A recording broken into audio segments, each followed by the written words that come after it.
Have you ever felt like an imposter in your own life? One moment, Emerson Vale was living a fairy tale, married to the handsome billionaire Daniel Holt.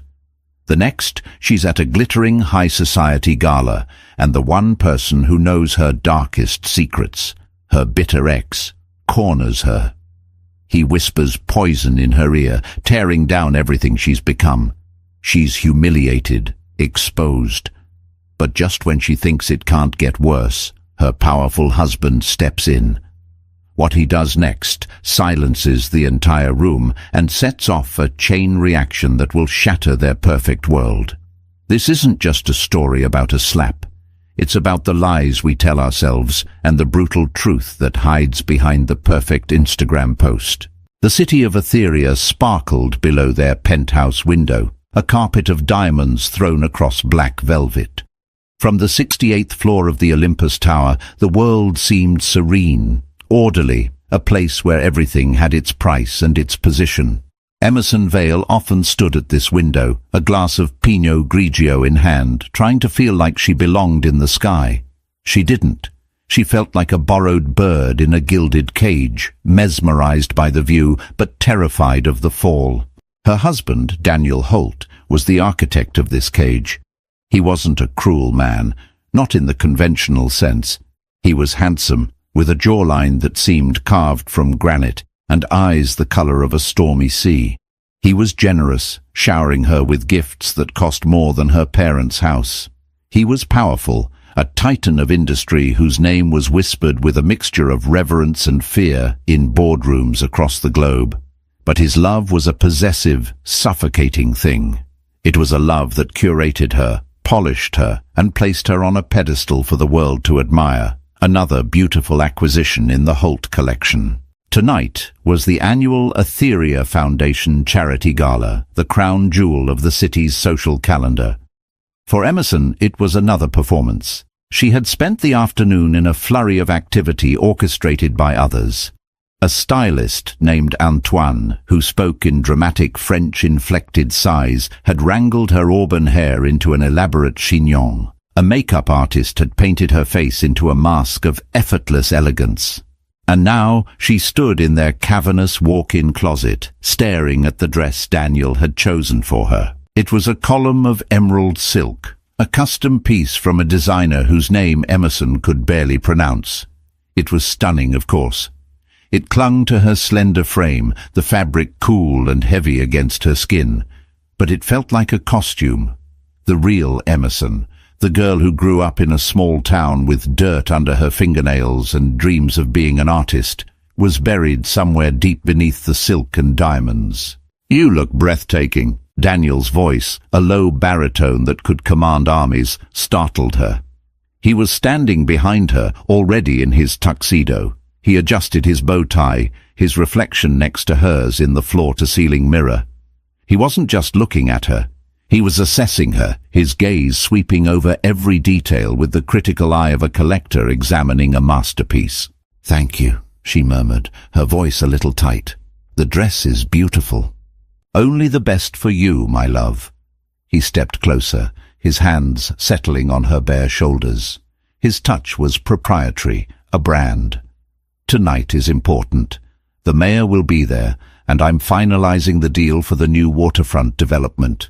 We need to present a united front. Perfect, elegant, untouchable. Untouchable. The word hung in the air between them. It was what he wanted her to be. An asset, a symbol of his success. Not a partner, but a pristine accessory. She had known this on some level when she married him 2 years ago.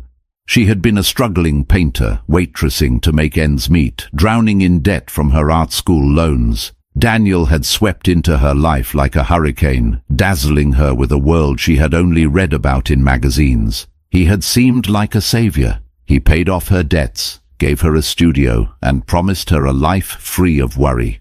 She had convinced herself it was a fairy tale, but fairy tales always have a dark underbelly. The price of her security was her autonomy. Her artist friends had slowly drifted away, intimidated by Daniel's world or put off by her transformation. The studio he'd given her was state-of-the-art, but sat mostly unused, its pristine white walls mocking her with their emptiness. The pressure to be the perfect Mrs. Holt had slowly but surely suffocated her creativity, replacing it with a gnawing anxiety. "I'll be right by your side," she said, forcing a smile that didn't quite reach her eyes. He smiled back, a flash of white teeth against his tanned skin. It was his public smile, the one that graced the covers of business magazines. "That's my girl." He kissed her cheek, his lips cool and brief. "The car is waiting. Let's not be late." As she followed him out of the closet, the diamonds on her wrist catching the light, Emerson felt a familiar sense of dread coiling in her stomach. It was the same feeling she got before a big exam in college, the fear of being exposed as a fraud. She was playing a part, and tonight the stage was bigger and brighter than ever. She smoothed down the silk of her dress, took a deep breath, and prepared for her entrance. She was Emerson Vale for now, but as she walked through the ridiculously opulent penthouse that was her home, she couldn't shake the feeling that she was walking toward a precipice. The city lights below no longer looked like diamonds. They looked like the scattered, broken pieces of a life she no longer recognized, and she was terrified that one wrong step would send her tumbling into the darkness. The ballroom of the Etheria Grand Hotel was a breathtaking spectacle of excess. Chandeliers dripped crystals like frozen waterfalls, casting a warm, golden glow over the sea of tuxedos and designer gowns. The air buzzed with the low hum of 1,000 conversations, punctuated by the clinking of champagne flutes and the gentle strains of a string quartet. It was a room where fortunes were made and reputations were shattered over canapes and whispered gossip. Daniel navigated the crowd with the effortless grace of a shark gliding through water. He was in his element, a magnetic force that drew people into his orbit. He'd clasp a shoulder here, share a knowing smile there, his presence a constant reminder of his power. Emerson trailed in his wake, a silent, smiling satellite. She played her part well, nodding at the appropriate times, laughing at jokes she didn't find funny, and accepting compliments on her dress with a practiced humility. "Daniel, wonderful to see you." Mayor Thompson, a man with a politician's practiced charm and a perpetually florid face, clapped Daniel on the back. "And the lovely Emerson, you look radiant tonight, my dear." "Thank you, Mayor," Emerson said, her voice a soft melody. "We were just discussing the waterfront project," Daniel said, his tone shifting, becoming sharper, more focused. "I have a few ideas I'd like to run by you and the council." As the two men delved into a conversation of zoning laws and tax incentives, Emerson felt herself becoming invisible, a decorative object in the background. It was a familiar feeling. She excused herself with a small smile, murmuring something about getting some water. Daniel barely noticed her departure, already engrossed in the art of the deal. She drifted through the glittering throng, feeling a profound sense of alienation. These people weren't her tribe. They talked of stock portfolios, summering in the Hamptons, and the scandals of people she'd never met. It was a different language, a different world. She found a quiet corner near a towering floral arrangement, the scent of lilies and roses thick in the air. Taking a sip of her water, she scanned the room, a spectator at her own life. And then she saw him. Her heart didn't just stop. It seized, a painful, violent clench in her chest. The crystal glass in her hand trembled. It was Julian Croft. He was standing across the room talking to a small group of people, a champagne flute held loosely in his hand. He looked different, yet achingly the same. He was older, his face leaner, with faint lines around his eyes that hadn't been there before. He had traded his usual uniform of worn-out band T-shirts and ripped jeans for a well-tailored, if slightly ill-fitting suit. But it was him, the same unruly dark hair that he was always pushing out of his eyes, the same insolent slouch, the same sardonic curl to his lips. Julian, her Julian, the boy she had loved with the fierce, all-consuming passion of first love. They had met in art school, two ambitious broke dreamers who were going to take the world by storm. They had shared a tiny, run-down apartment that always smelled of turpentine and cheap wine. They had argued about art and politics, made love on a mattress on the floor, and believed their talent and their love were enough to conquer anything. But the world had other plans. Their shared dream had curdled under the relentless pressure of poverty. The rejections from galleries mounted, the unpaid bills piled up, and the romance began to fray. Julian's ambition soured into a bitter, resentful envy. He grew cruel, his words turning into weapons that targeted her insecurities with surgical precision. The final brutal fight had been about money, about her taking on an extra waitressing shift instead of finishing a painting for a student exhibition.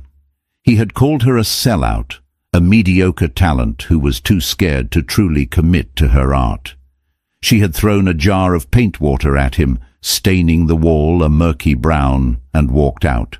She hadn't seen him in the 4 years since that day. She had heard whispers that he'd had a small, critically acclaimed show a year ago, that he was the art world's latest enfant, terrible. What was he doing here, in this temple of corporate wealth he had always claimed to despise? As if he could feel her gaze, he looked up. His eyes, a deep, intelligent brown, scanned the room and locked onto hers. For a moment, the noise of the gala faded away. It was just the two of them, suspended in a bubble of shared history and unresolved pain. A flicker of something unreadable crossed his face. Surprise, recognition, something darker. He gave a slow, deliberate smile. It wasn't a warm smile, it was a predator's smile, and Emerson knew with a sickening certainty that she was his prey. He excused himself from his group and began to make his way toward her. Every step he took felt like a drumbeat, a countdown to a confrontation she was utterly unprepared for. She was frozen in place, her feet rooted to the plush carpet. She could run, find Daniel, use him as a shield. But a part of her, the part that still remembered the girl who threw paint water, refused to back down. He stopped a few feet from her, his eyes raking over her emerald dress, the diamonds, the perfectly coiffed hair. He took in the entire polished, perfect facade of Mrs. Daniel Holt. "Well, well," he said, his voice a low, mocking drawl that sent a chill down her spine. "Look at you, Em. You cleaned up nice, real nice." He took a deliberate sip of his champagne, his gaze never leaving hers. "Tell me, how much does a soul go for these days? I'm just curious." The question hung in the air between them, sharp and poisonous as a shard of glass. Emerson's carefully constructed composure threatened to crack. The ambient noise of the party seemed to recede, creating an intimate, suffocating pocket of silence around them. "Julian," she said, her voice steadier than she felt, "what are you doing here?" "Oh, you know," he gestured vaguely with his champagne flute, a gesture that was both dismissive and theatrical. Turns out even corporate vultures like to buy edgy art to hang in their soulless lobbies. My gallery owner insisted I come network, rub elbows with the patrons of the arts. He said the last words with a sneer, his eyes boring into hers. And look who I find, the ultimate patron, or should I say, the ultimate acquisition. Every word was a calculated blow. He knew exactly where to strike. He was taking their shared past, their dreams of artistic purity, and twisting it into a weapon against her. "I'm not in the mood for this, Julian," she said, trying to step around him. He moved with a surprising quickness, blocking her path. He was close now, so close she could smell the champagne on his breath, a scent mingled with the faint, familiar smell of oil paint that seemed to cling to him no matter what he wore. "Not so fast. We have so much to catch up on," he whispered, his voice dropping to a conspiratorial hiss. "I followed your ascent. It's quite the story. Struggling artist gets swept off her feet by a billionaire, a regular Cinderella. But we both know the truth, don't we, Em? You were never Cinderella. You were just a girl who was terrified of failing. You didn't have the stomach for the fight, so you found a rich guy to build you a castle where you could hide." Her throat felt tight, her hands clenching into fists at her sides. "You don't know anything about my life." "I know you," he shot back, his voice raw with a bitterness that seemed to have been fermenting for years. "I know that girl who used to cry in our crappy apartment because a gallery owner said her brushwork was derivative.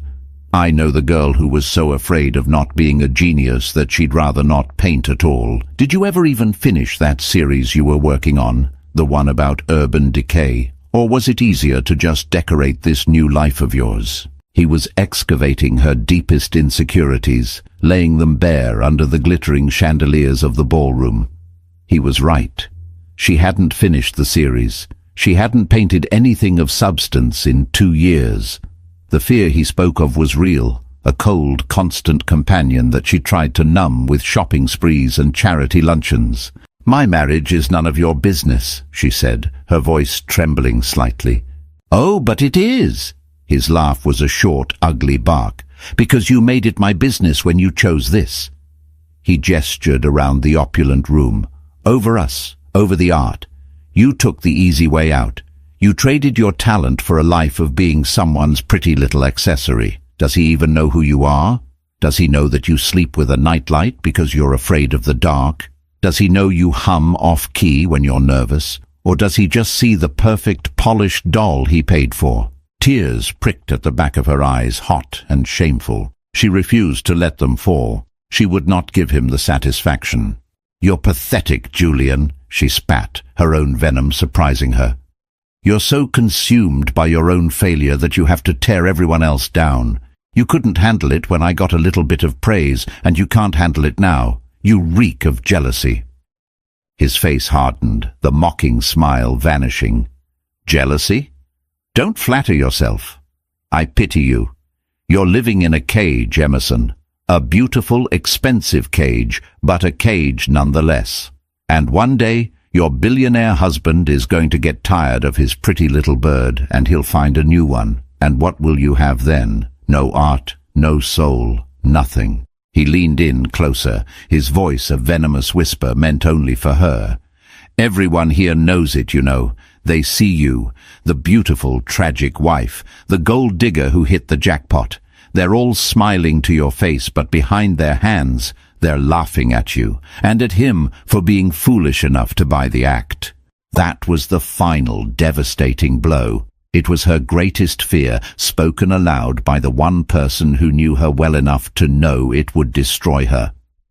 The room began to spin. The faces of the laughing, chatting guests seemed to morph into leering masks. She felt exposed, stripped bare, the emerald silk dress suddenly feeling like a costume for a fool. She took a step back, stumbling slightly. She had to get away. She couldn't breathe. "Leave me alone," she choked out. Julian's face was a mask of triumph. He had won. He had shattered her. He gave her one last lingering look of contempt, a look that said, "I always knew this is what you were." Then he turned and sauntered away, melting back into the crowd as if nothing had happened, leaving her standing alone in the wreckage. Emerson stood frozen, the world a dizzying blur of light and sound. Julian's words echoed in her mind, a toxic refrain that dismantled her reality piece by piece. "Gold digger, cage, they're all laughing at you." She felt a wave of nausea and pressed a trembling hand to her stomach, her breath coming in short, ragged gasps. The magnificent ballroom felt like it was closing in on her, the crystal chandeliers pressing down, the polite chatter a deafening roar. She didn't see Daniel approaching. He had finished his conversation with the mayor, his deal-making senses tingling with success, and had turned to find his wife. He had scanned the room and found her, not smiling by his side, but standing alone, pale and visibly distressed, his brow furrowed. He saw the retreat of a man in a rumpled suit, a man who didn't belong in this room, leaving his wife in his wake. He saw the smug, triumphant look on the man's face, and the raw, unadulterated devastation on Emerson's. His proprietary instincts, honed over years of hostile takeovers and corporate warfare, flared to life. Something had been damaged. His asset, his wife, the public face of his perfect life, was malfunctioning. He reached her side in a few long, silent strides. "Emerson, "What's wrong?" His voice was low, but it held a steely edge. She looked at him, her eyes wide and unfocused, glistening with unshed tears. She couldn't speak. She just shook her head, a small, helpless gesture. Daniel's gaze sharpened, shifting from her face to the retreating back of Julian Croft. He didn't know who the man was, and he didn't care. He only knew that this insignificant nobody had dared to upset the carefully balanced ecosystem of his life. He had dared to cause a crack in the flawless facade of Mrs. Daniel Holt, and in doing so he had insulted Daniel himself. It was an affront to his power, a challenge to his ownership. "Who was that?" Daniel demanded, his hand gripping her elbow, his touch firm, almost bruising. Emerson flinched. "No one, just an old acquaintance." "He didn't look like no one," Daniel said, his voice dangerously quiet. He watched as Julian stopped to grab another glass of champagne from a passing waiter, laughing at something someone said. The casual arrogance of the man was like a spark to gasoline. Without another word to Emerson, Daniel released her arm and started walking. His movement was fluid and purposeful, a predator closing in. The crowd parted for him instinctively, sensing the shift in the atmosphere, the sudden drop in temperature. Conversations faltered, heads turned, a ripple of awareness spread through the ballroom as people realized that something was about to happen. Daniel Holt, the untouchable titan, was on the move, and his face was a mask of cold, controlled fury. Julian, oblivious, took a sip of his champagne. He turned, a self-satisfied smirk still playing on his lips, and found himself face to face with Daniel Holt. Julian's smirk faltered. He was looking up at a man who was not only taller and broader, but who radiated an aura of absolute intimidating power. Daniel didn't speak. He didn't issue a threat or a warning. He simply acted. With a swift, clean motion, he drew back his right hand and slapped Julian across the face. The sound was shockingly loud in the suddenly silent ballroom.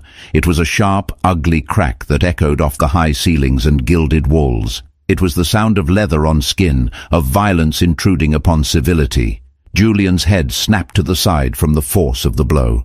The champagne flute flew from his hand, shattering on the marble floor and splashing the trousers of a nearby dignitary. A collective gasp rippled through the room. For a heartbeat, no one moved. Julian stood, stunned, his cheek blazing with a bright red handprint. Daniel stood perfectly still, his hand still slightly raised, his expression unreadable, his sea-grey eyes like chips of ice. He hadn't just slapped a man, he had made a statement, he had drawn a line, he had, in the most primal and public way possible, marked his territory. Slowly, Daniel lowered his hand. He gave Julian a look of utter, withering dismissal, the kind of look one might give an insect before crushing it underfoot. He then turned, his face a calm, impenetrable mask, and walked back to his wife. The crowd shrank back, creating a wide circle around them, a stage for the final act of this sudden, brutal drama. He took Emerson's arm again, his grip now a vice. "We're leaving," he said, his voice low and final. He began to lead her through the stunned, silent crowd. All eyes were on them. Emerson could feel the weight of their stares, the burning intensity of their curiosity and judgment. Julian's words came back to her with horrifying clarity. "They're all smiling to your face, but behind their hands, they're laughing at you." Now, they weren't laughing. They were staring, their faces a mixture of shock, awe, and pity. The scandal of the season had just unfolded before their eyes, and she was at the very center of it. She stumbled along beside Daniel, a marionette whose strings had been cut. She was no longer just the billionaire's wife. She was the woman whose ex-lover had just been publicly assaulted by her husband. She was a story, a piece of gossip to be dissected and embellished over brunches and dinner parties for weeks to come. The gilded cage had just become a fishbowl, and she was trapped inside, with the whole world watching. The heavy oak doors of the ballroom closed behind them, muffling the sudden eruption of frantic whispers they had left in their wake. The hallway, moments before a thoroughfare for elegantly dressed guests, felt like a vacuum. A few people flattened themselves against the walls, their eyes wide, as Daniel propelled Emerson forward. He didn't look at them. He looked at nothing but the path ahead. The valet, a young man with a nervous twitch, practically materialized before them, fumbling with his keys.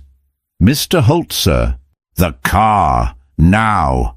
Daniel bit out. The command was laced with such cold fury that the young man flinched and sprinted off into the night. The wait on the curb felt like an eternity. The cool night air was a shock against Emerson's heated skin. Her mind was a chaotic storm of replays. Julian's sneering face, the horrifying crack of the slap, the sea of shocked faces turning toward her. Humiliation washed over her in sickening waves. Daniel hadn't defended her, he had claimed her. He had turned a private, painful encounter into a public spectacle of possessive rage. It was a primitive, brutal display, and she was the prize being fought over. The sleek, black Bentley purred to a stop before them.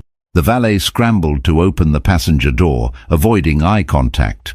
Daniel steered Emerson into the supple leather seat before striding around to the driver's side, dismissing the valet with a curt nod. He slid behind the wheel, the interior of the car instantly feeling small and suffocating.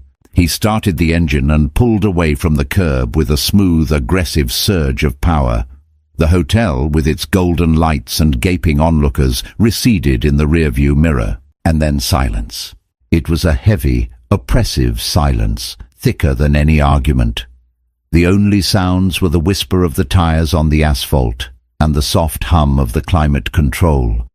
The streetlights of Etheria slid by, painting fleeting stripes of light across Daniel's stone-like profile. His jaw was clenched, his knuckles white on the steering wheel. He stared straight ahead, his focus absolute, as if navigating a minefield. Emerson sat rigid in her seat, her hands clasped tightly in her lap. She felt a hysterical bubble of laughter rising in her throat and choked it down. What was there to say? "Thank you for assaulting my ex-boyfriend in front of the entire social elite of the city." Or maybe, "Why did you do that?" But she was afraid of the answer. She was terrified that the answer had nothing to do with her feelings and everything to do with his pride. She risked a glance at him. In the shifting city lights, he looked like a stranger. The charming, sophisticated man who had wooed her was gone, replaced by this cold, ruthless creature. This was the Daniel Holt that his competitors saw in the boardroom, the man who dismantled companies, who crushed his rivals without a flicker of emotion. She had naively believed that side of him was reserved for business, that she existed in a separate, protected part of his life. How foolish she had been. She wasn't separate. She was part of the business. She was Holt Enterprises' most elegant subsidiary. Her internal monologue was a frantic, desperate scramble. Part of her, a shamed and grateful part, felt a flicker of relief that he had stepped in. Julian had been cruel, had cut her to the very core. But that flicker was extinguished by the cold reality of what Daniel had done. He hadn't protected her, he had escalated the situation beyond all comprehension. He had taken her humiliation and magnified it 1,000 times, broadcasting it to the world. Daniel, for his part, was trapped in a cold, methodical rage. The effrontery of it all was what consumed him. That some low-life, insignificant artist had dared to approach his wife and cause a scene. It was a breach of protocol, a flaw in his meticulously controlled world. The slap had not been an act of passion. It had been a strategic move, a reassertion of dominance. In his world, weakness was a disease, and any perception of it had to be eradicated swiftly and brutally. His wife, looking distressed and vulnerable, was a reflection of weakness. It had to be corrected. The man was just collateral damage, a message to anyone who might ever think of disrespecting what belonged to him. He was already calculating the fallout, the PR spin, the calls he would have to make in the morning to contain the story. It was a problem to be managed, nothing more. The silence stretched, pulling taut between them. The city flashed by, indifferent to the drama unfolding within the Bentley. They passed theatres letting out, couples strolling hand in hand, neon signs for bars and restaurants buzzing with life. It was a world of normal, messy human emotions, a world that felt 1,000,000 miles away from the cold, sterile bubble they now occupied. As the car swept up the private ramp to the Olympus Tower, Emerson felt a profound sense of dread. The penthouse, her gilded cage, was no longer a sanctuary. It was the arena where the real confrontation would take place. The public performance was over. The silence in the car was just the prelude, the terrifying, still moment before the storm broke. And she knew, with a certainty that chilled her to the bone, that this storm would tear everything apart. The private elevator ascended in unnerving silence, its soft chime announcing their arrival at the penthouse sounding like a death knell. The doors slid open to reveal the vast, impeccably decorated living room.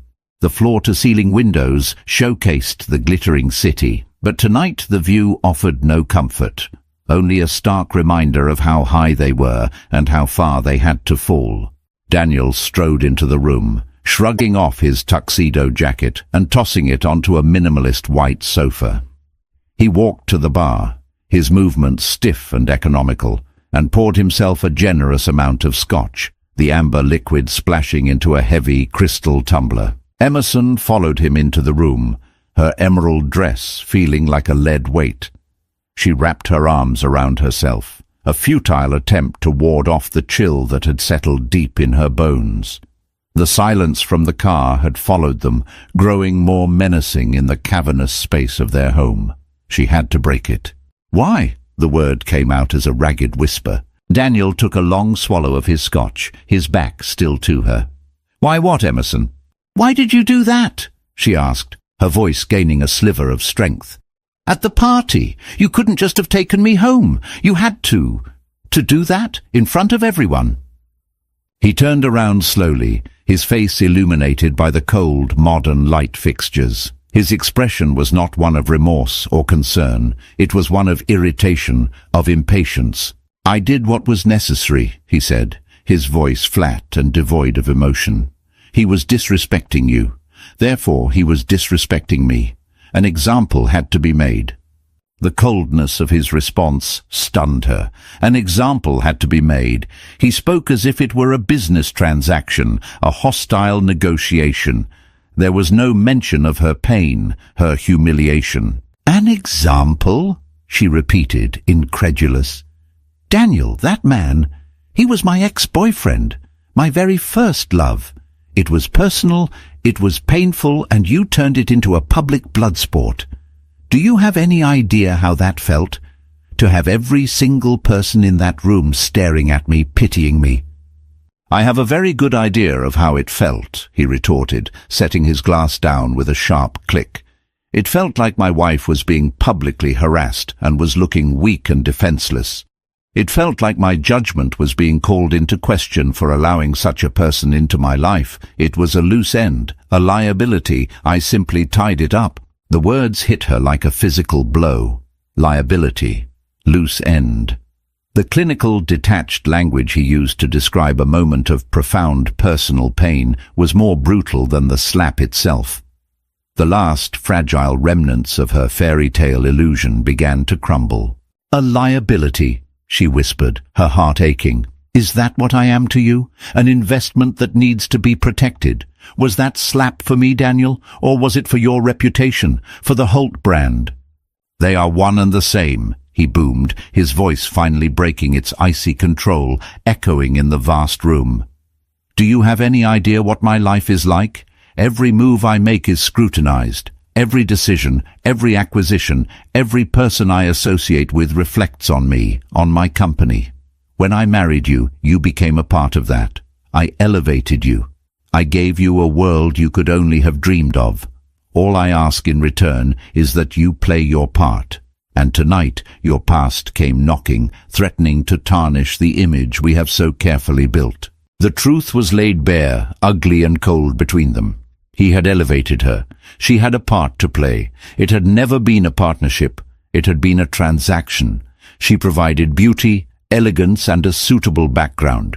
He provided wealth and security. Her love and her history were inconvenient details to be managed or, if necessary, violently excised. Tears finally streamed down her face, hot and silent. They were not tears of sadness, but of a profound, shattering disillusionment. The man she thought she had married, the savior she had convinced herself she loved, had never really existed. He was a fiction she had co-authored out of desperation and loneliness. "My past," she said, her voice shaking with a nascent, unfamiliar anger. "My past is what made me who I am. That man, as cruel as he was tonight, was a part of my story. We dreamed together. We failed together. I was a person before I met you, Daniel. A painter, a woman with her own thoughts, her own ambitions, her own messy, imperfect life. Where did that person go?" "She grew up," he said dismissively. "She made a smart decision." "No," Emerson said, the word clear and strong, cutting through her tears. "She disappeared. You didn't elevate me, Daniel. You erased me. You replaced my life with a role in yours. The perfect wife, the silent partner, the beautiful accessory." She gestured around the opulent, impersonal room. "This isn't my home. It's a showroom. And I'm just the mannequin in the corner, dressed in the latest season's design." He stared at her, genuinely perplexed by her outburst. In his mind, he had given her everything. He couldn't comprehend why she would see it as a cage. He saw her tears not as a sign of her heartbreak, but as a sign of her ingratitude. "This is ridiculous," he said, turning away to pour another drink. "You're being overly emotional." That was it, the final condescending dismissal. He wasn't just unfeeling, he was incapable of understanding. He lived in a world of power and control, and genuine, messy human emotion was a foreign language he had no desire to learn. A strange calm settled over Emerson. The anger and the grief solidified into a cold, hard certainty. She couldn't do this anymore.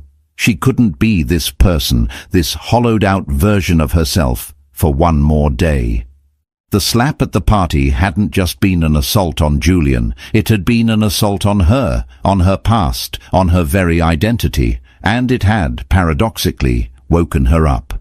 She turned and walked out of the living room, her steps measured and deliberate. She walked past the ridiculously large closet filled with clothes she hadn't chosen, past the art on the walls that Daniel's decorator had selected, and into their bedroom. She ignored the king-sized bed with its 1,000 thread-count sheets and went to her nightstand. She picked up her phone, her purse, and the keys to the small, practical car Daniel had bought her for running errands, the one thing in her life that felt remotely normal. Daniel heard the bedroom door open and close. He turned, expecting her to come back, perhaps to apologize for her outburst. Instead, he heard the front door of the penthouse open and then click shut with a quiet, devastating finality. He stood alone in the silent living room, the city lights twinkling obliviously outside. He had won the battle at the party. He had silenced the threat. But he had just lost something far more valuable, and he was not yet smart enough to understand what it was. The engine of the small Audi felt comfortingly real under her control. Driving herself was a novelty, a small act of rebellion she was rarely afforded. Daniel always insisted his driver take her everywhere, another layer of his suffocating control. But tonight she was at the wheel, and with every mile she put between herself and the Olympus Tower, Emerson felt a molecule of her old self returning. She didn't have a plan. Her purse contained a credit card Daniel paid for, a phone he could track, and a few $100s in cash. The credit card was useless now. Using it would be like sending up a flare. She turned off the phone and tossed it onto the passenger seat. For the first time in 2 years, she was untethered. It was terrifying and exhilarating. There was only one person she could go to. She drove through the sleeping city, leaving the pristine, wealthy districts behind and heading toward the older, grittier neighborhoods where artists and students could still afford the rent. She pulled up in front of a 3-story walk-up. its brick facade covered in ivy.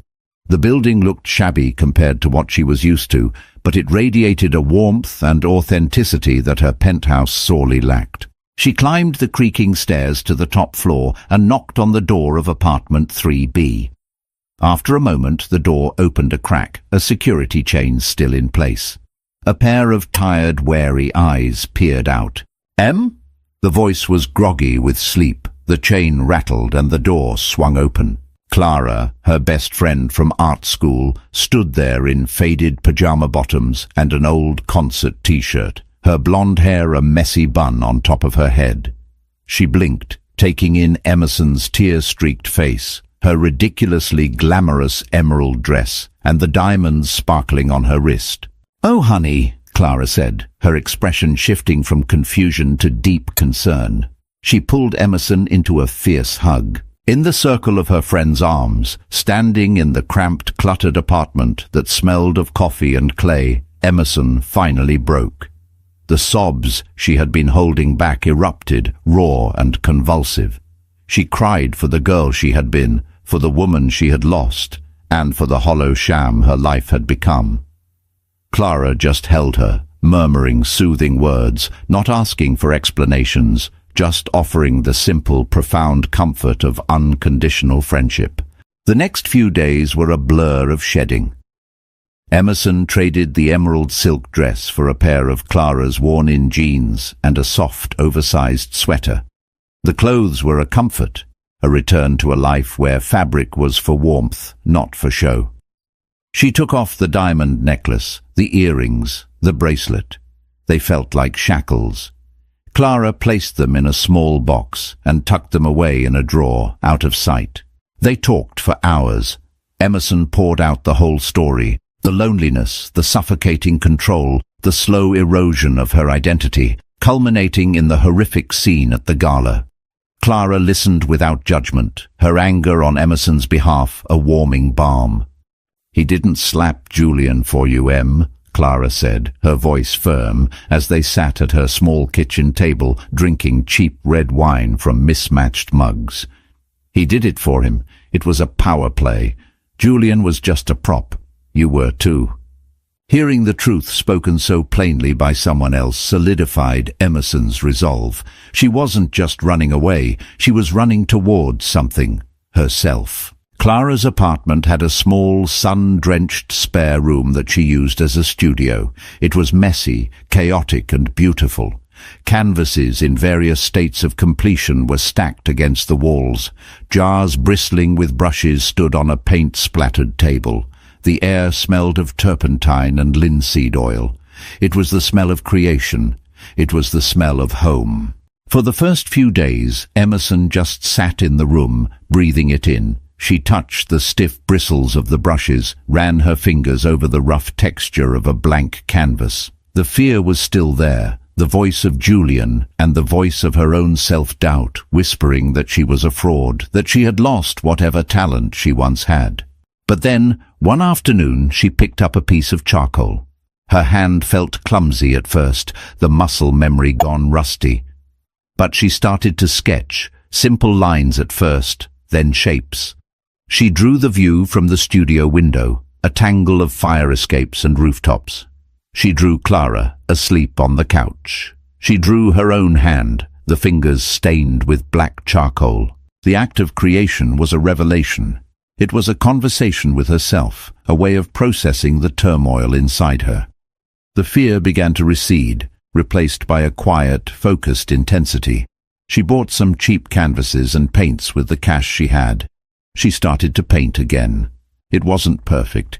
It was raw and messy and sometimes ugly, but it was hers.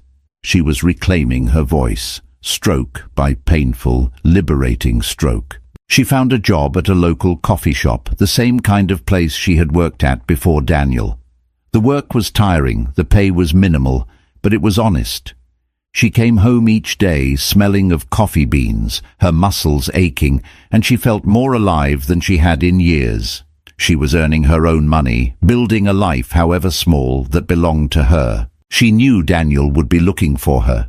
His reach was long, but she wasn't hiding anymore. She was healing. Her reckoning was not with him, but with herself. She was rediscovering the woman who had existed long before the billionaire, the artist who had dreams that weren't measured in carats or square footage. She was learning that her worth was not tied to a man's name or a bank account, but to the passion in her heart and the strength in her own two hands. The gilded cage was miles away, and for the first time in a long time, she felt like she could finally learn to fly. 3 months passed. Autumn bled into a crisp, cold winter.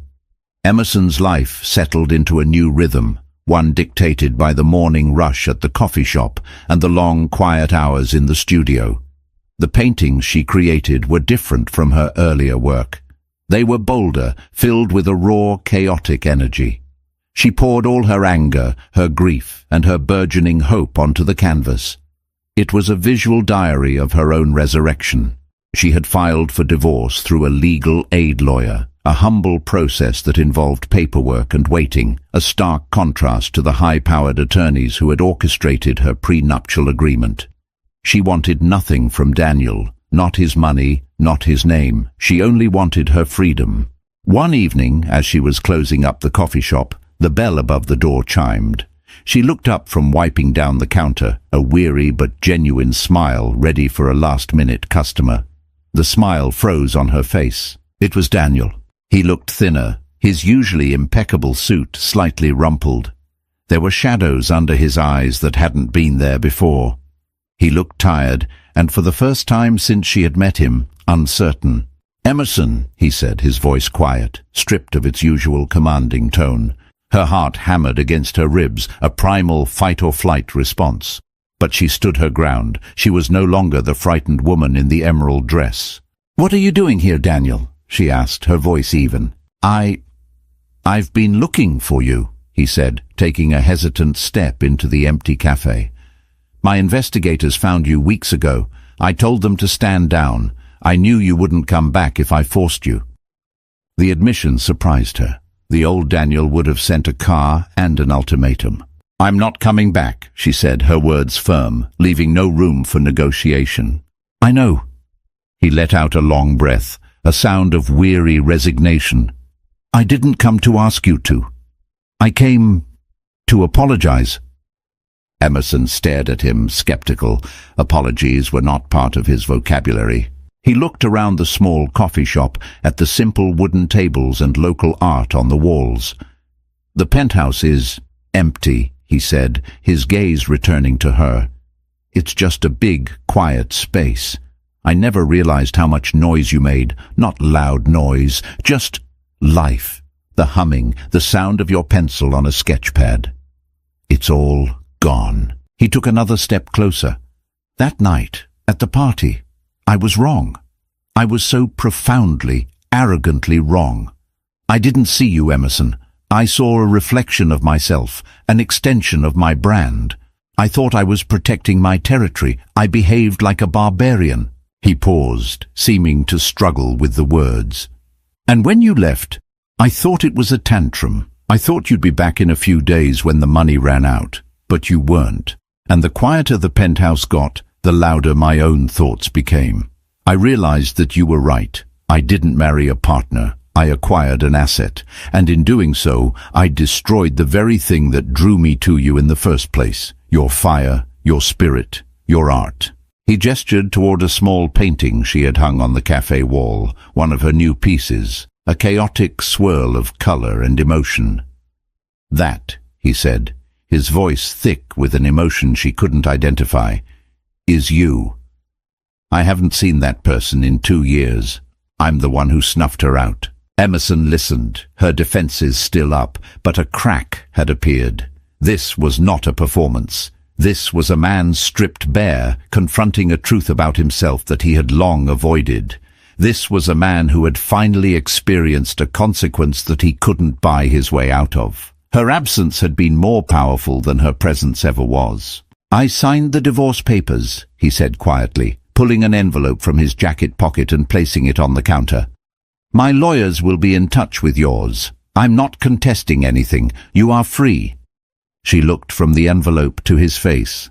The stormy grey eyes that had once intimidated her now just looked lost. "Thank you, Daniel," she said, and she meant it. He nodded, a jerky, uncertain movement. "There's a gallery owner, a friend of mine. He saw some of your work online. Clara has been posting it. He's very interested. I gave him Clara's contact information. I hope that's okay." This was his way of helping, she realized. Not by buying her a gallery, but by opening a door, the way a true partner might have. It was a gesture of respect for her talent, not an act of possession. "That's okay," she said, a small, genuine smile touching her lips for the first time. He lingered for a moment more, as if there was something else he wanted to say but didn't know how. The gulf between them was too wide to be bridged by a single conversation. "Goodbye, Emerson," he finally said. "Goodbye, Daniel." He turned and walked out of the coffee shop, the bell chiming his departure. She watched him get into a car that was far too expensive for this neighborhood and drive away, disappearing into the city night. Emerson stood alone in the quiet cafe, the signed divorce papers lying on the counter. She felt no triumph, no desire for revenge. She just felt a quiet, profound peace. Her redemption had never been about his apology. It had been about her own journey, about rediscovering her voice in the quiet of a dusty studio. His apology was not an ending that tied everything up in a neat bow. It was simply an acknowledgement of her reality, a validation of her pain. It was a chapter closing. She picked up the envelope, turned off the lights, and locked the door to the coffee shop. As she walked home under the streetlights, she didn't know what the future held. She didn't know if the gallery owner would like her work, or if she would ever love again. But for the first time in a very long time, the future felt like a blank canvas, full of terrifying and beautiful possibilities. And she was the artist, ready to pick up the brush and paint it herself. Emerson's story is a powerful reminder that the most beautiful cages are still cages. Her journey from a billionaire's trophy to her own person is something I think we can all learn from. What did you think of Daniel's final gesture? Was it true redemption, or was it too little too late? Let me know your thoughts in the comments below. I read every single one, and I'd love to hear your take on this emotional story. If this story touched your heart, please give this video a thumbs up and share it with someone who loves a story about finding your own strength. And don't forget to hit that subscribe button and turn on notifications so you don't miss our next deep dive into the stories that make us feel. Thanks for watching, and I'll see you in the next video.